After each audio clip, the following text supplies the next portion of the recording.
nous recevons le prophète ou encore l'évêque Jean James Nkoundou qui aujourd'hui nous parle encore de spiritualité. D'ailleurs, demain c'est une grande journée, je pense que demain nous sommes le 12. Exact. Et donc le 12, il y a un événement qui va se dérouler du côté de Bonapriso, je pense. Et donc aujourd'hui nous parlons de toute autre chose. Exact, on va dire les différentes dimensions de l'homme. L'homme avec grand H, c'est peut-être ce qui explique l'existence du paranormal. On parle de sorcellerie, mais déjà, vous l'avez dit, il a plusieurs casquettes, docteur, évêque, prophète. Bonjour, bienvenue. Bonjour Patricia, bonjour Vidil. Pour moi, c'est une très grande joie d'être encore là ce matin et pour entamer un sujet assez précieux, un sujet qui est parfois tabou, un sujet parfois qui fait même peur. Parce que lorsqu'on parle de sorcellerie, les gens prennent ça à autre chose. Mais je veux faire savoir à quelqu'un ce matin que la sorcellerie, dans le monde des ténèbres, a la même puissance, la même représentation que le Saint-Esprit dans le royaume de Dieu. Et je voudrais, vous venez de me poser la question tout à l'heure, qu'est-ce que la sorcellerie.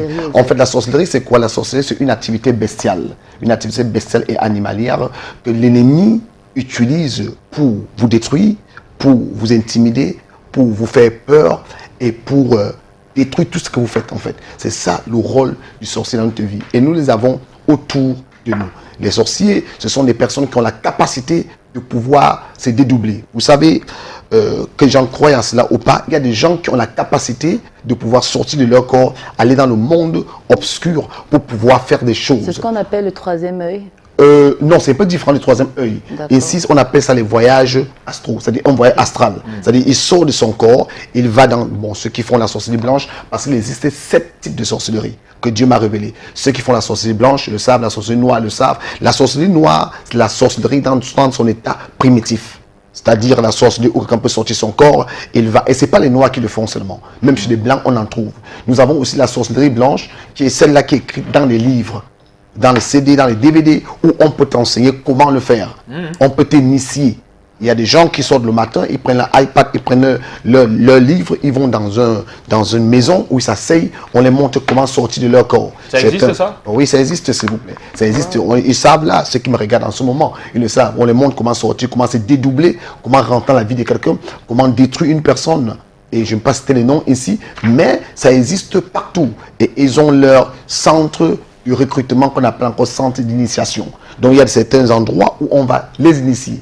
Et c'est pour cela que, je m'excuse de le dire ici, aux portes de nos universités, nos grandes écoles, ces gens-là sont souvent régulièrement là parce qu'ils influencent. Et c'est ce que je reproche beaucoup aux hommes de Dieu, parce que parfois les hommes de Dieu prêchent l'évangile uniquement à ceux de la basse zone. On oublie que les jeunes garçons qui sortent des écoles, comme les NAM, les MIA, des grandes écoles, ont plusieurs questions sur la spiritualité. Qui est l'homme? C'est la question que nous avons en philosophie et parfois l'homme n'arrive pas à trouver une solution à cela.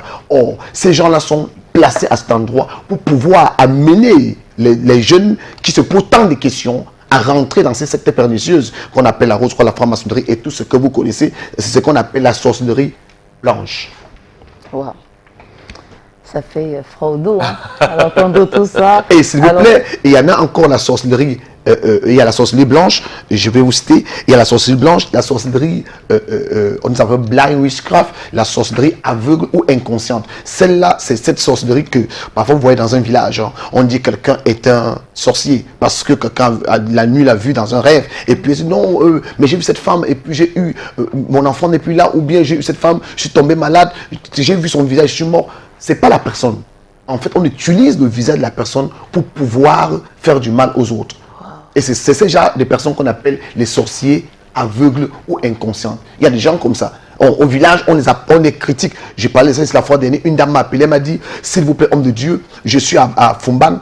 Tout le monde m'appelle sorcier, je ne connais rien du tout. Effectivement, cette femme a raison, c'est parce qu'on l'utilise pour pouvoir rentrer dans la vie des gens. En fait, s'ils veulent faire du mal à quelqu'un, ils vont utiliser la personne, ils rentrent dans la vie de la personne et de quelqu'un et vont te donner ils vont te donner à manger. Et quand tu manges la nuit, tu es peut-être enceinte, tu perds ton enfant. Et quand tu as perdu ton enfant, on va donc dire que non, c'est cette femme, la sorcière du village, la sorcière de la famille, c'est elle qui utilise. Car, écoutez-moi très bien, un sorcier, un bandit ne peut pas venir chez vous voler et il vient dévoiler. Non, Donc les sorciers ont la capacité de venir, si vous n'avez pas une vie de prière, fidèle, ils viendront, ils vont prendre votre visage, que cela ne vous arrive jamais. Et ils iront dans votre famille, chez votre tante, chez votre cousin, chez votre cousine, ou quelqu'un, elle voit dans le rêve, c'est pour ça que j'ai commencé par parler du rêve. Elle voit dans votre rêve, comment, vous voyez comment une soeur vient, elle vous fait ça la nuit, et le matin vous levez, vous avez peut-être mal et vous arrivez à l'hôpital, vous mourrez. On va dire, mais c'est pas possible. Mais il a vu qu'il me disait, il parlait de tel. Mais le voilà que non, c'est demain encore une ou deux personnes. Et on commence à attaquer cette personne des sorciers. Mais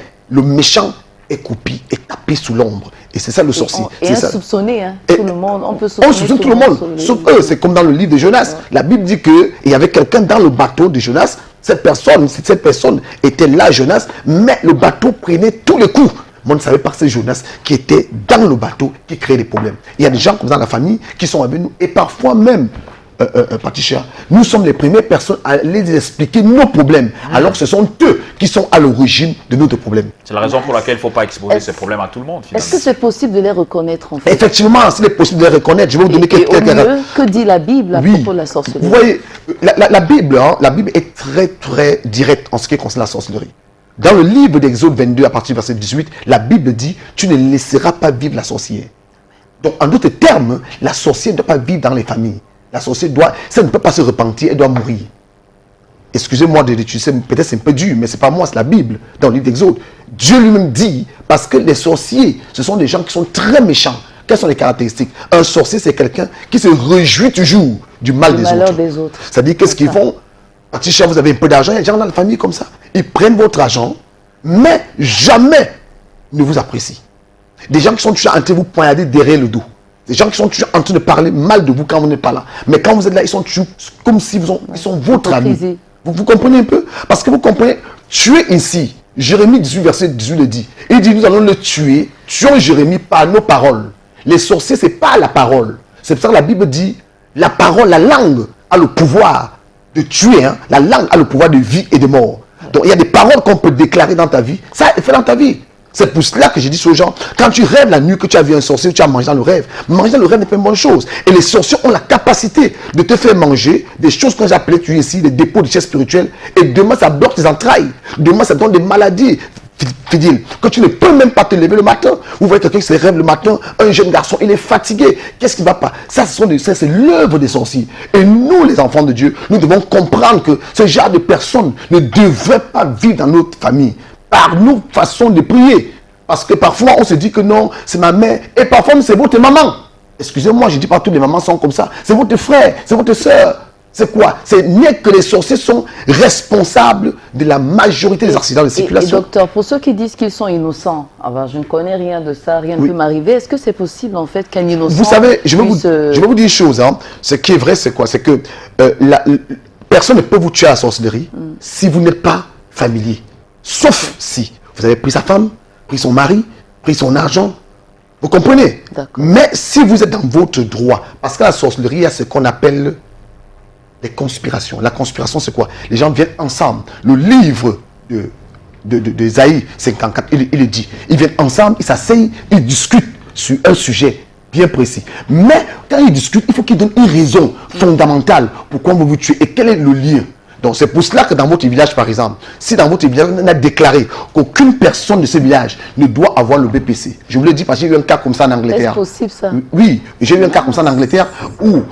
J'ai eu un cas comme ça en Angleterre, je finis par là. J'ai eu un cas comme ça en Angleterre où il y avait un jeune garçon qui était de son village. Son village, on a dit personne ne doit avoir le BPC. Son père l'a envoyé en ville à Abidjan. À Abidjan, il a eu le baccalauréat. Il est monté à Londres. Arrivé à Londres, les esprits ont commencé à attaquer. On a dit à son père, écoute, tu sais que toi, on avait mangé tel enfant qui avait le BPC. Tu as pris ton enfant, tu as envoyé à Yaoundé. Il a eu le bac. Il est parti maintenant en Angleterre. Il faut qu'il soit mangé. L'enfant, on visitait l'enfant depuis son village jusqu'à Abidjan et jusqu'à en Angleterre. Bien aimé, pour que cet enfant sorte de cette histoire, ce n'était pas facile. Donc, parfois, les sorciers, qu'est-ce qu'ils font? Il faut que ce soit un membre de la famille. Je sais que nous courons derrière le temps. Et demain, en passant, le 12 juin, à partir de 9h, ce sera du côté de Bonapriso. Du côté de Bonapriso, il y a l'église évangélique du Cameroun. Nous sommes juste après l'école samaritaine. Nous sommes collés, vous allez voir une clôture bleue, de la couleur bleu-blanc. À partir de 9 h, je serai là, bien-aimé. Nous aurons un temps de discussion, un temps d'entretien. Merci beaucoup, docteur évêque. Ce fut vraiment un plaisir très enrichissant. Merci encore d'apporter une solution à tous ces millions de personnes qui probablement en souffrent. Portez-vous bien et surtout bonne suite d'événements. L'événement qui aura lieu demain. Et je voulais dire à tous ceux qui nous regardent ce matin que tout ceci est dans ce livre, le livre sur le rêve et les imaginations, que ça soit les rêves, que ça soit sorcellerie, dans ce livre. Que Dieu vous bénisse. Merci. Amen. Merci. Allez, pour la suite.